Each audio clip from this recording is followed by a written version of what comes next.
उसी के मद्देनजर मुख्यमंत्री भजनलाल शर्मा दिल्ली दौरे पर हैं। आज दिल्ली दौरे का दूसरा दिन मुख्यमंत्री भजनलाल शर्मा का है।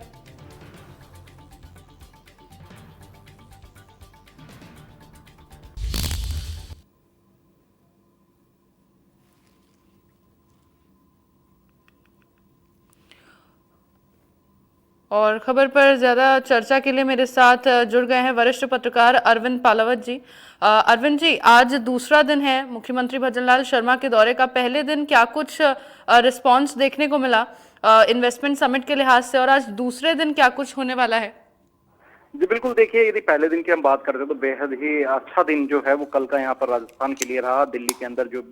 इन्वेस्टर्स की मीट हुई, उसके अंदर कई बड़े जो एमओयूज हैं वो यहाँ पर साइन किए गए हैं और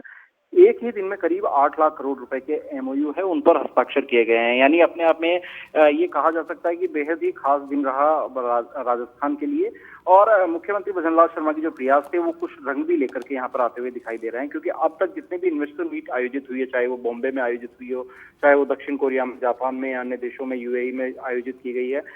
उनमें जितना निवेश आया था वो करीब 4.5 लाख करोड़ रुपए था। और कल का जो इन्वेस्टर मीट हुआ उसमें 8 लाख करोड़ रुपए, यानी अब तक करीब 12.5 लाख करोड़ रुपए का जो इन्वेस्टमेंट है उसको लेकर के एमओयू जो है वो राजस्थान सरकार ने यहाँ पर किए हैं। इसमें यदि कल की बात करते हैं, देखिए बड़ी जो कंपनीज है उनके साथ एमओयू किए गए हैं, जिसमें टाटा पावर है, इंडियन ऑयल है, अवाडा ग्रुप है, एनएचपीसी है, Reliance bio energy, Toronto power, Sterlite power transmission, Mahindra और टीएसडीसी इंडिया जैसी जो बड़ी नामचीन कंपनीज है उनके साथ एमओयू है वो राजस्थान सरकार ने यहाँ पर किए हैं। इसके साथ ही जिंदल रिन्यूएबल पावर, उसके साथ भी बड़ा एक समझौता है वो यहाँ पर किया गया है, क्योंकि रिन्यूएबल एनर्जी को लेकर के राजस्थान सरकार जो है बड़ा काम कर रही है। और रिन्यूएबल एनर्जी को लेकर के अलग अलग जो देश हैं वहां पर भी एमओयूज जो है वो हो सकते हैं, लेकिन यदि देश की हम बात करते हैं तो जिंदल के साथ में एमओयू कर लिया गया है, एसआर रिन्यूएबल के साथ में कर लिया गया है। इसके साथ ही इंद्रप्रस्थ गैस और अडानी लॉजिस्टिक, इन दोनों के साथ में भी बड़े एमओयू है वो यहाँ पर हस्ताक्षर किए गए हैं। जेके सीमेंट की ऑलरेडी जो प्लांट्स हैं वो राजस्थान में है और एक अच्छा ग्रोथ जो है वो उस एरिया में देखने का मिल रहा है। तो वहां पर एक और फिर से उनकी जो इकाई है उसको लेकर के उसका विस्तार करने का जो एमओयू है वो यहाँ पर हुआ है। बीएल एग्रो इंडस्ट्रीज के साथ में भी एमओयू है वो राजस्थान सरकार ने कर लिया है। साथ ही देखिए टीटागढ़ रेल जो सिस्टम्स है उसकी भी बड़ी जो कंपनीज है उनके साथ यहाँ पर निवेश के संबंध में एमओयू है वो राजस्थान सरकार ने यहाँ पर किया है। तो ये कहा जा सकता है कि दिल्ली में जो रोड शो आयोजित किया गया और दिल्ली में जिस तरह से इन्वेस्टर मीट आयोजित की गई उससे अक्षय ऊर्जा है, पावर ट्रांसमिशन है, तेल और गैस हो गया, सीएनजी, लॉजिस्टिक, एग्रोटेक जैसे क्षेत्रों में बड़ा जो निवेश है वो यहाँ पर आ सकता है। ये जो अब तक के जो एमओयू हुए हैं उनको देखते हुए ये चीजें यहाँ पर नजर आती है। और यदि आज की हम बात करते हैं तो आज कई जो देश हैं उनके राजनयिकों के साथ में यहाँ पर मुलाकात होगी, उनके साथ राउंड टेबल बैठक होगी और राउंड टेबल बैठक में ये बताया जाएगा कि राजस्थान में किस तरह से जो कंपनीज हैं वहीं तो उनको क्या कुछ सुविधाएं हैं वो यहाँ पर दी जाएगी। यदि एम्बेसडर्स की राउंड टेबल की यदि हम बात करते हैं, देखिए उसमें जिन देशों को बुलाया गया है उसमें अमेरिका है, ब्रिटेन है, Germany, Japan, Italy, South Korea, Australia के साथ ही UAE, Denmark, Indonesia, Malaysia, Singapore, तुर्की, स्पेन, स्विट्जरलैंड और कतर, ब्राजील और दक्षिण अफ्रीका जैसे जो देश हैं उनके राजनयिक जो हैं वो इन बैठकों में शामिल किए गए हैं और उनके साथ यहाँ पर बैठक होगी। मुख्यमंत्री भजनलाल शर्मा के साथ ही कर्नल राज्यवर्धन सिंह राठौड़ जो उद्योग मंत्री है वो बैठक में मौजूद रहेंगे। चीफ सेक्रेटरी सुधांशु पंत इस बैठक में मौजूद रहेंगे। अमिताभ शर्मा है वो इस बैठक में मौजूद रहेंगे और इन तमाम देशों के जो राजनयिक है उनके साथ यहाँ पर बातचीत की जाएगी और उनको बताया जाएगा कि राजस्थान में जो भी निवेश होगा तो उसको लेकर के क्या कुछ जो फैसिलिटीज हैं वो वहां पर दी जा सकती है, किस तरह से फिस्कल और माफ कीजिएगा कि उन्हें यह भी बताया जाएगा कि जो फिस्कल और नॉन फिस्कल इंसेंटिव हैं वो किस तरह से यहाँ पर राजस्थान में उनको दिए जा सकते हैं, क्योंकि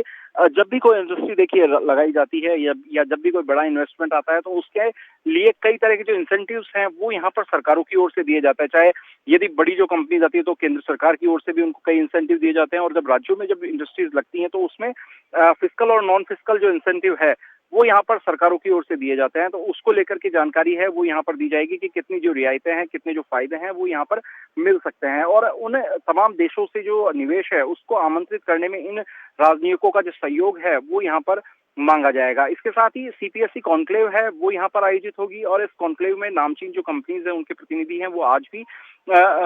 मौजूद रहेंगे। मुख्यमंत्री भजनलाल शर्मा कुछ कंपनीज के जो बड़े प्रतिनिधि हैं उनके साथ 1-to-1 संवाद है वो भी यहाँ पर करेंगे और आउटरीच के तहत एक बड़ा जो आयोजन है वो देखिए दिल्ली में आयोजित हो रहा है, तो उसके माध्यम से ये कोशिश की जा रही है कि तमाम देशों तक ये संदेश पहुंचे, तमाम राज्यों तक ये संदेश पहुंचे कि राजस्थान अपने आप में एक ऐसा ग्लोबल इन्वेस्टमेंट समिट करने जा रहा है